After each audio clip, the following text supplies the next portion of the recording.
तो बंगाल में बवाल बेकाबू होता जा रहा है। लोग रोज मर रहे हैं, रोज जाने जा रही हैं, चाहे वो बीजेपी के लोग हो चाहे वो तृणमूल के लोग हो।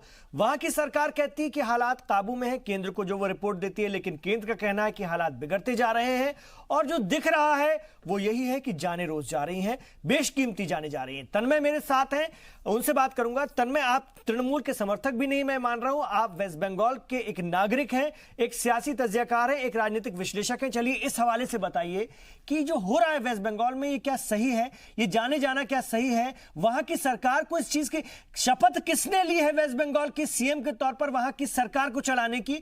वो इन जानों की जिम्मेदारी लेंगे? आपसे मैं सहमत हूं। राजनीतिक फायदा के लिए बीजेपी अभी जो हिंसा पैदा करने की कोशिश कर रहा है और सत्ता में रहते हुए टीएमसी सुप्रीमो वर्तमान जो चीफ मिनिस्टर ममता बनर्जी उसके ऊपर नजरअंदाजी कर रहा है, दोनों ही स्ट्रांगली कंडेमेबल है। फ्रॉम अपामर जो जनसाधारण है, जनता है वेस्ट बंगाल का, उसके लिए, क्योंकि मरते जब है तो हर वक्त आम आदमी मरते हैं, कॉमन पीपल मरते हैं और इनका एक ही कहना है। ये आप एक चीज देखिए, क्यों ये 3 महीना पहले नहीं था? 3 महीना पहले बंगाल में सभी लोग दूसरे अच्छे थे और अभी 3 महीना बाद सब बुरे हो गया कि लड़ने लगे एक दूसरे के साथ। मतलब ये प्लान फुली प्लांटेड है। अभी मैं देख रहा हूं। कौन करा रहा है ये प्लान? कौन करा रहा है, टीएमसी के लोग या बीजेपी के लोग?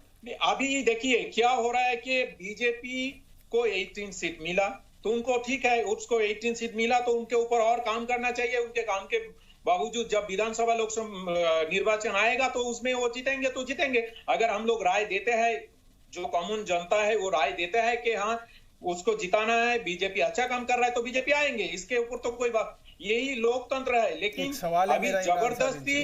अभी जबरदस्ती यहाँ पर ऐसे माहौल पैदा करके यहाँ पर राष्ट्रपति शासन जारी करने का जो बात हो रहा है, वो लोग जो बात ये पहले से ही कर रहा था। Even Lok Sabha election result out होने के पहले से ही बीजेपी नेता लोग ऐसे बात कर रहे थे कि पहले इलेक्शन होने दो, इसके बाद कितना दिन ये सरकार रुकेगी हम लोग देखेंगे। तो ये क्लियर एक थ्रेट था। अभी मैं तो क्या यही वजह है कि अब केंद्र की किसी बैठक में ममता बनर्जी नहीं जाती as a chief minister? As a chief minister वो नीति आयोग की बैठक में नहीं जाती, जो बंगाल के लिए पैसा लाना है उसको लेने नहीं जाती। नीति आयोग की बात करते हैं, पहले तो केंद्रीय कोई भी अगर ऐसा होता है तो फेडरल स्ट्रक्चर के हिसाब से Mamata Banerjee being a chief minister जाना चाहिए। लेकिन नीति आयोग के ऊपर उनका पहले से ही एक स्टैंड था कि नीति आयोग क्यों नहीं होना चाहिए, और क्यों पहले जो सिस्टम था यूपीए जमाने में और उसके भी पहले एनडीए में भी वही कंटिन्यू था। सर वो जमाने तन्मय जी, आपकी बात को अगर मैं समझूं तो आप कह रहे हैं कि सारी राजनीति बीजेपी कर रही है, वेस्ट बंगाल की हुकूमत और उनकी चीफ बिल्कुल मासूम है और वो बिल्कुल कोई सोची समझी राजनीति के तहत कुछ भी नहीं कर रही। अरे तो आप बोलिए ना, अगर राजनीति हो रही तो दोनों तरफ से हो रही है, ये कैसे बचाने की कोशिश है? बोल रहा हूँ, राजनीति दोनों तरफ से हो रहा है और उसके लिए कॉमन पीपल मर रहा है। और अभी जो हमारा कोई एक प्रवक्ता अभी बोल रहे थे, जो को पैनलिस्ट है, कि वाम लोग जो है वो आके तृणमूल के पास चले गए और तृणमूल के पास एक साथ मिलके लड़ने का कोशिश कराए। मालूम नहीं ये कौन सा वो सपना देख रहा है, लेकिन ये तो लास्ट इलेक्शन से क्लियर पता चलता है कि 22% जो वोट लेफ्ट का था वो स्वीप किया बीजेपी के वोट। तो ये पहले तो ये गलत है। अगर ये होता तो मैं खुश होता, पर्सनली मैं खुश होता अगर ऐसा होता कि वाम दल जाके तृणमूल से मिलता, लेकिन ये नहीं होने वाला है। आप लिख लो, ये नहीं होने वाला है। दूसरा अभी जो लोअर सेक्शन ऑफ गुन्स था, जो last 10 years of left rule, मतलब लास्ट 10 साल में उनका जो रॉटेन फोर्स कुछ आ गया था, वो अभी तृणमूल से गया था, तृणमूल होकर अभी वो बीजेपी में गया। आज मुकुल राय जी ने एक स्टेटमेंट दे रहा था, मैं देख रहा था दूसरे एक चैनल में, बंगाली एक न्यूज चैनल में, वहां पर वो बोल रहे थे कि ठीक है ये ममता बनर्जी ये कर रहा है, वो कर रहा है, ये सब गलत है, अभी राष्ट्रपति शासन आना चाहिए। लेकिन जो बात वो बोल रहा था सभी तो उनके टाइम पे हो रहा था, जब मुकुल राय हुआ सेकेंड इन कमांड तृणमूल में, तभी हो रहा था। मतलब इसमें साफ है एक बात कि ये लोग अपना अपना राजनीति कर रहा है सत्ते पे आने के लिए और मर रहा है कॉमन आदमी। ये नहीं हो चलेगा। बहुत ठीक है। ज्यादा दिन तक ये नहीं चलेगा। आप जल्दी देखोगे, बहुत जल्दी देखोगे कि आम आदमी रास्ते पे उतर आए हैं और उसके किसके खिलाफ? जब ये किसके होगा, खिलाफ? तब वहां की उसके सरकार के जिम्मेदार खिलाफ या आप बीजेपी लोगों के को खिलाफ? देना पड़ेगा। जो आप बोल रहे हो, आप लोगों को मीन्स मैं बोल रहा हूँ, बाकी जो पैनलिस्ट है जो सपोर्ट कर रहे हो इनको, क्या ये है वो है, क्यों हम अननेसेसरी राम को ले रहे हो? ये मैं लास्ट डिबेट में भी बोला हूं, ठीक है, राम को आप मानते हो, मैं मानता हूं, क्या दूसरे को ही मानते हो, मानने दो, ये उनका पर्सनल फेथ है। क्यों इसको पॉलिटिसाइज करने का कोशिश कर रहा हूं? इसके लिए कितना, अगर बीजेपी का भी 2 आदमी मारा गया है तो वो आदमी तो है या नहीं है? आप लोगों के लिए क्या है? 2 आदमी मर गया तो मर गया, कोई मतलब बात आप नहीं ये है। बात तो कह रहे हैं ना, आप देखिए तन्मय खुद ये बात कह रहे हैं कि क्यों राम को बीच में ला रहे हो, मतलब राम को बीच में लाओगे तो हम हिंसा पे उतर जाएंगे, हम जान ले लेंगे। मतलब आप ये कहना चाह रहे हैं ना कि देखिए लोग मर रहे हैं, आप राम को बीच में मत लाइए। अगर आप बार बार राम का नाम लेंगे, श्री राम का नाम लेंगे तो मारे जाएंगे लोग। अभी ये मतलब हो रहा है ना वेस्ट बंगाल में। को-पैनलिस्ट बोला, अभी एक को-पैनलिस्ट बोला कि आईबी से उनको पता चला है कि ये हो रहा है।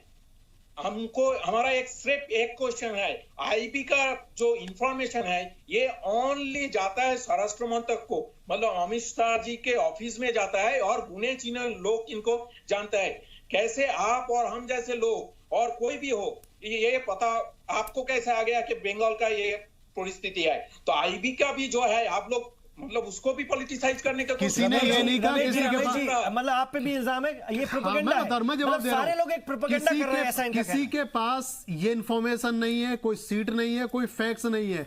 हम लोग पत्रकार हैं, कयासों पे बताते हैं, हम लोग मिनिस्ट्रियों में रहते हैं, सब बताते हैं। तन्मय जी, अभी आपने जब अपनी स्टार्ट करी बात, सबसे पहले आपने एक बात कही कि यहाँ जो हो रहा है वो बीजेपी करवा रही है, आपने ये कहा, और लेकिन बाद में जब लास्ट में आपने कहा नहीं ऐसा नहीं होना चाहिए।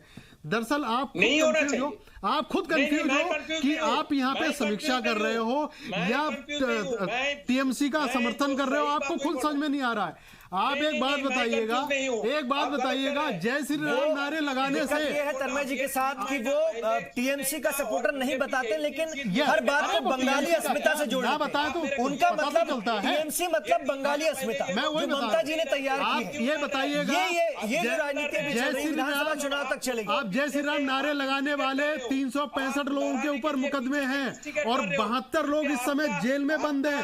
ऐसा कौन सा कानून है, किस स्टेट के पास ऐसी पावर है कि एक भगवान का नाम लेने से आपको उनके ऊपर मुकदमा लगा देते हो और उनको जेलों में बंद कर देते हो? ये तानाशाही नहीं है तो क्या है? इमरान साहब, एक मिनट महेश जी आपसे पूछना चाहूंगा। महेश जी, जो तन्मय कह रहे हैं और बहुत सारी ऐसी चर्चा भी होती है, देखिए लेफ्ट का एक कैडर हुआ करता था, वो बहुत दुर्दांत किस्म के वो लोग थे जो हिंसा में विश्वास रखते थे और इलेक्शन में जो हिंसा करते थे वो जानते हैं सब बंगाल की रक्त रंजित राजनीति। ममता बनर्जी ने उनसे निपटा तो कहते हैं कि या तो वो लोग इनके साथ ट्रांसफर हो गए और अब जो है उनको लगता है कि बीजेपी के साथ फायदा है, तो वही लोग बीजेपी में ट्रांसफर हो गए हैं और हिंसा करने में आगे हैं। मतलब वो लोग बीजेपी के नहीं है ना तृणमूल के हैं, वो वही लोग हैं जो कि पाला बदलते रहते हैं और बंगाल में हिंसा को बरकरार रखते हैं। तो जरा आप मुझे बताइए, जैसा कि ये भी कह रहे थे तन्मय, महेश जी, कौन किसकी तरफ ट्रांसफर हो? क्या आपके तरफ भी आ गए हैं क्या इस तरह के लोग? बीजेपी भी क्या वही तकनीक अपना रही जो ममता ने लेफ्ट के साथ अपनाई थी या लेफ्ट ममता के साथ अपनाया करता था? नहीं, ये तो जो तन्मय जी का एनालिसिस है इमरान साहब, इससे तो मैं बिल्कुल सहमत नहीं हूँ। एक सवाल और इनसे मैं पूछूंगा कि मुझे ये बताइए तन्मय जी, आज ममता जी को इस बात से परहेज क्यों हो रहा है? ये वही ममता बनर्जी है जब अटल जी गवर्नमेंट में ये केंद्र में मंत्री थी और उस समय राम जन्मभूमि पे प्रस्ताव भी पारित हुआ, कैबिनेट में एक नोट भी लाया गया, उस पर इनकी सहमति थी। तब इनको जय श्री राम, भगवान राम के मंदिर के निर्माण को लेकर कोई आपत्ति नहीं थी। आज जय श्री राम पे क्या सरकार सत्ता में आने से पहले ममता बनर्जी को जय श्री राम से कोई चिढ़ थी? नहीं थी। आज जय श्री राम से क्यों चिढ़ है, ये समझने की जरूरत है। हम 18 सीट जीत चुके हैं। वो कहते हैं ना हमें चिढ़ नहीं है, आप चिढ़ाने के लिए लगाते हैं। नहीं, इस बात पर कल को भारत माता जय हम बोलेंगे और आप कहिएगा कि आप चिढ़ाने के लिए भारत माता की जय बोल रहे हैं, तो ये तो कोई तुक नहीं हुआ। एक बात समझने की जरूरत है कि आपसे सवाल ये है कि 18 सीट हारने के कारण बताने के बजाय जनता को कि आप 18 सीट हार क्यों गए बंगाल में, ये बताने के बजाय आप जो है खून खराबे पे उतर आ रहे हैं, आप मर्डर कर रहे हैं, आप बीजेपी के लोगों को गोली मार रहे हैं, जवाब दीजिएगा। आप हथियार, अवैध हथियारों के फैक्ट्री बनाने वालों को आप प्रोटेक्शन दे रहे हैं, आप तस्करों को वहां दे रहे हैं। आपको मालूम है वहां पे 50,000 करोड़ से ऊपर आपके यहाँ 11 ऐसे घोटाले हुए हैं ममता बनर्जी के टाइम में, जिसके ऊपर कोई आदमी नाम लेने के लिए तैयार नहीं है, उसके बारे में चर्चा करने के लिए तैयार नहीं है। ये कैसी सरकार है? ये घोटाले की सरकार है क्या? भ्रष्टाचार के लिए आई है क्या? क्या बात आप कर रहे हैं? अगर आप उसके ऊपर चर्चा नहीं कर रहे हैं तो आप, ये बेमानी है आपका, एक इंटेलेक्चुअल होना, एक बुद्धिजीवी होना। अब उनका जवाब 10 लाख के ऊपर पड़े हुए हैं। आप राफेल के बारे में बताइए ना। सर, मैं राफेल के ऊपर बोलने के लिए तैयार हूँ, आप डिबेट पे किसी दिन आ जाइए। राफेल पे एक कहां से आ रहा है ऐसे बताऊंगा तन्मय जी, इसके बाद राफेल का नाम भूल जाइएगा। लेकिन दिक्कत राफेल नाम का जो है ना, अगर ये राजनीतिक बातें होती, ये आरोप प्रत्यारोप की राजनीति होती, तब भी समझ में आता, तब भी समझ में आता है तन्मय जी, ये कौन सा तरीका है महेश जी कि ये राजनीति हो रही है, लेकिन यहाँ तो आप कहिए ना, आप आइए ना, जाने जा रही है, क्यों हटा, यहाँ तो जाने जा रही है। तन्मय जी ये बताइए, बता दीजिए ना आप, तन्मय जी आप एक अच्छे, एक मिनट महेश जी, आप बुद्धिजीवी हैं, बताइए महेश जी एक मिनट। तन्मय जी, क्या कारण है टीएमसी का लूज करने का? तन्मय जी सुनिए, बताइए तन्मय जी, जो महेश जी इल्जाम लगा रहे हैं, आप जवाब दे रहे हैं, आप जो इल्जाम लगा रहे हैं, राजनीति वहां तक भी होती तो ये शुद्ध राजनीति कहलाती, स्वस्थ राजनीति कहलाती। लेकिन अभिषेक बनर्जी जो कि दूसरे नंबर पर हैं तृणमूल कांग्रेस में, ममता बनर्जी के रिश्तेदार, वो कहते हैं कि जो विरोध करेगा टीएमसी का, उसकी आंख निकाल लेंगे, हाथ काट लेंगे। इस तरह के जब कर भी रहे हैं तो ये शुद्ध राजनीति या स्वस्थ राजनीति कहां है? अगर अभिषेक ऐसा बोलता है तो ऐसा कोई बात नहीं है कि अभिषेक बनर्जी बोल दिया तो सही हो गया। लेकिन तो ये जानवर, ये पाश्विक वृत्ति है या नहीं? बार एक चीज बोल रहा हूं, पाश्विक वृत्ति में आता है या नहीं? राजनीति के लिए, आप लोगों के राजनीति के सत्ते में आने के लिए ये जो कॉमन आदमी मर रहा है, ये अभी बंद होगा, ये और नहीं चलने वाला है। आपने कहा कि अभिषेक बनर्जी बोलते तो कोई बड़ी बात नहीं, मतलब मैं क्या समझूं? या तो आप बोलिए कि वो बहुत गलत कह रहे हैं, उनको ऐसा नहीं कहना चाहिए, अगर या अभिषेक फिर बनर्जी बोल रहा है या समर्थन कीजिए, बोल रहा है, so I condemn that also. Abhishek Banerjee is not like a god के वो कुछ बोल दिया और वो सही है, मैं कंडेम कर रहा हूं। लेकिन मेरा बात दूसरा है, मैं बोल रहा हूं ये तो 3 महीना पहले नहीं था। अगर आप मानते हैं बीजेपी के पक्ष से कि आप अच्छे काम करके इसमें आए हैं, इलेक्शन में जीत के आए, बहुत मेजॉरिटी मिला है, तो आपको 18 सीट मिला है, पहले कुछ नहीं था, 2 सीट था, वहां से 18 सीट आए हैं, तो आप वेट कीजिए ना। सामने जब लोकसभा इलेक्शन आएगा, आपका जो डेवलपमेंट का बात हो रहा है, जो प्रधानमंत्री जी ने बोल रहा है, उसको इंप्लीमेंट कीजिए। उसके देख के इसका राज्य के जनता अगर आपको चुनेंगे तो आप सत्ते में आएंगे। अरे तो सर, क्यों इंस्टिगेट कर रहे हैं? मतलब आप ये कहना चाह रहे हैं, ठीक है, आप ये कहना चाह रहे हैं कि सारी हिंसा बीजेपी के लोग कर रहे हैं, तो फिर राज्य सरकार क्या कर रही है? कंट्रोल करे ना, सारी अथॉरिटी उनके पास है, पुलिस उनके पास है, वो भी नहीं कंट्रोल हो पा रहा है। ये भी तो बड़ा सवाल है सर, ये भी बड़ा सवाल है। लोग रोज मर रहे हैं, तो फिर राज्य सरकार क्या कर रही है वहां पर राज्य सरकार कर क्या रही है? ये भी तो सवाल सही है। राज्य सरकार को ये स्टेप लेना चाहिए कि अगर ये देखना नहीं चाहिए कि ये बीजेपी कर रहा है या तृणमूल कर रहा है, सभी लोग को अभी तुरंत अरेस्ट करना चाहिए था। ये नहीं हो रहा है और इसके फायदा बीजेपी के तो और ही जा रहा है, क्योंकि बीजेपी अभी तो राष्ट्रपति शासन के लिए हमारा माननीय राज्यपाल जी ने बोल दिया कि अभी राष्ट्रपति शासन चाहिए। तो बीजेपी का इलेक्शन के पहले से तो यही स्टैंड था कि एक बार इलेक्शन में जीत के आने दो, फिर मैं देखता हूं कितना दिन ये सरकार चलता है। ओपनली आपका सभी लीडर ने बोला है, मुकुल राय ने बोला है, कैलाश विजय ने बोला है। हालात को देख के बोला जा रहा है, कोई पहला स्टेप नहीं करके वही लेकर जा रहे हैं कि सारी करतूत बीजेपी की है, राज्य सरकार पाक साफ है, राज्य सरकार एक्शन भी नहीं लेगी, इसलिए नहीं एक्शन लेगी। जी मत करो। तन्मय जी ब्रेक लूंगा। तन्मय जी 1 मिनट मेरी बात सुनो। तन्मय जी एक मेरी बात सुनो। आप शुरू में बोले कि मैं तृणमूल का न समर्थक हूँ, ना कार्यकर्ता हूं, ना पदाधिकारी से ही कॉन्ट्राडिक्ट किए जा रहे हैं। जिस तरह की बात कर रहे हो, इससे साफ साफ जाहिर होता है कि आप तृणमूल के न समर्थक तो छोड़ दो, ये कार्यकर्ता के तौर पे काम कर रहे हैं। तृणमूल के कार्यकर्ता नहीं, आप तृणमूल के वो व्यक्ति हो जो कि ममता जी के, मुझे लग रहा है कि उनके पेरोल पे हो। मैं आपके ऊपर ये आरोप लगा रहा हूं कि आप अंधे होकर बात करोगे और हम लोग सुन लेंगे। ये कौन सा तरीका है? राजनीतिक बातें आप अपने आप को ऐसे बोलो कि हम साधु संत हैं, मुद्दों पर बात उसके बाद गाली। विवेकानंद जी के पास आना चाहूंगा। विवेकानंद जी, आपने तन्मय जी को भी सुना, बाकी लोगों को भी सुना, और आप भी अपनी बात एक बार फिर रखना चाह रहे थे। इसका हल क्या है? देखिए, हल भी तो देखना पड़ेगा। ये अगर 2021 में वहां पर विधानसभा के इंतखाबात है तो क्या ये 2021 तक चलता रहेगा? 19 से 21 तक तो पता नहीं कितने लोग मारे जाएंगे। जी इमरान जी, मैं ये कह रहा था, कुछ आपके सवाल का जवाब देने के पहले मैं एक दो तथ्य रखूंगा।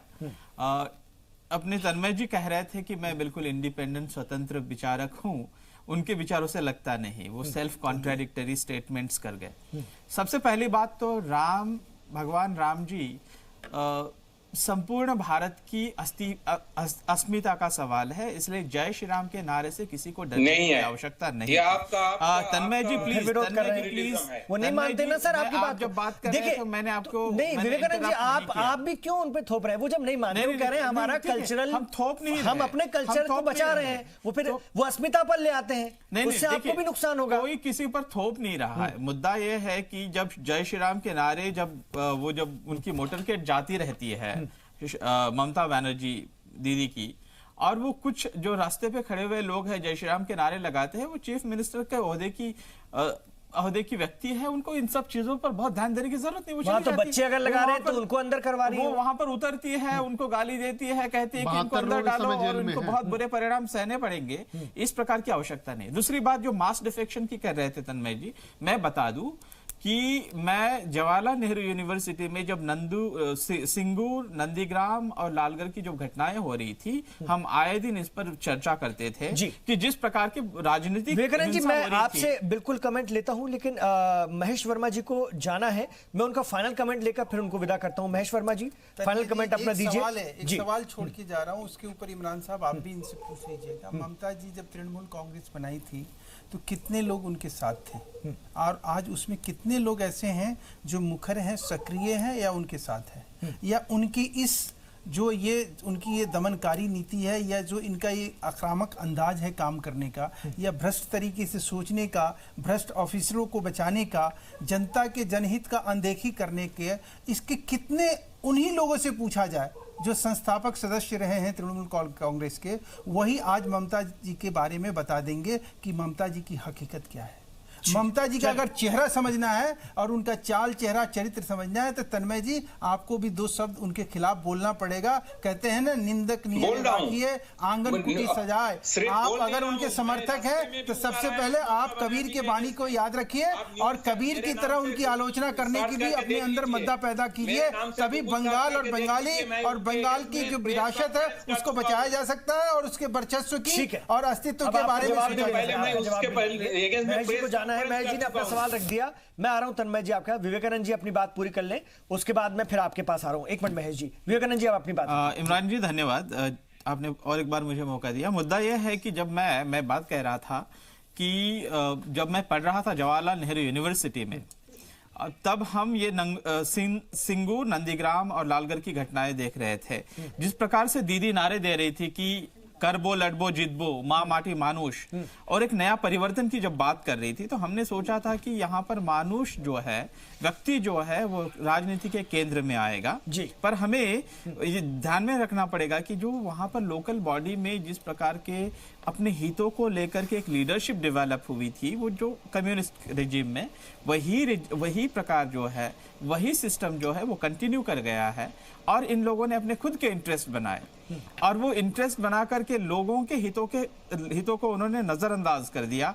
उसका परिणाम है कि जो जनसमर्थन जो है सामान्य लोगों का, वो ममता दीदी के हाथ से छूट गया है। ममता दीदी ने शायद ये कल्पना नहीं की थी, इसलिए फिर जब 18 सीटें जब आई है लोकसभा के चुनावों में बीजेपी को, अभी उनको एहसास हो चुका है कि तन्मय जी जल्दी से मुझे बता दीजिए, बहुत कम है, फिर मैं फाइनल कमेंट, इसलिए मास डिफेक्शन से भी लूंगा ठाकुर साहब से। तन्मय जी ये बार बता दीजिए, क्या ये जनसमर्थन छूटने की, जनसमर्थन से दूर होने की बौखलाहट है क्या? ये बता दीजिए। ऐसा कुछ मत कीजिए, आप लोगों से विनती है कि इसके परिणाम हमारा जो आम जनता है उसके ऊपर पड़े और फाइनली तो मारा जाता है आम जनता और गरीब आदमी। तो ऐसा राजनीतिक माहौल पैदा करने का कोशिश मत कीजिए। अगर राजनीति करना है लोकतंत्र में तो जैसे प्रोसेस है, आप डिबेट लाइए, आप आपका काम दिखाइए, उसके ऊपर डिबेट लाइए। ये हनाहनी और मर्डर का राजनीति के अगेंस्ट में मैं फाइनल बिल्कुल हर किसी ने बिल्कुल नहीं होना चाहिए और ये भी नहीं होना चाहिए कि लोगों को वोट देने से रोका जाए। ये भी नहीं होना चाहिए कि बूथ खाली करा लिए जाए। ये भी नहीं होना चाहिए वेस्ट बंगाल में कि बंदूक के दम पर पूरे बूथ खाली करा लिए जाए कि निकलो यहाँ से। ये भी एक सच्चाई है। तो राजनीति बहुत स्वस्थ होनी चाहिए।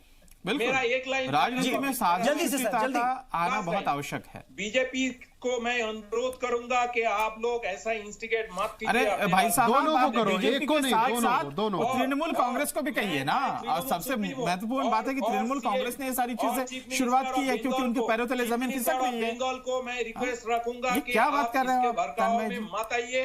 आप जैसे हो ऐसे ही रहिए तो ऑटोमेटिकली बंगाल का जनता जिसको चुनना है चुनेगा। ठीक है रमेश ठाकुर जी फाइनल कमेंट। आपको क्या लगता है कितना वक्त लगेगा इन हालात को सुधरने में, या फिर ये 2021 तक यही सिलसिला चलेगा, कोई और इलाज नहीं है, या फिर वाकई ऐसा कोई दबाव है क्या मरकज की तरफ से वेस्ट बंगाल की सरकार पर जो इतनी बौखलाहट है?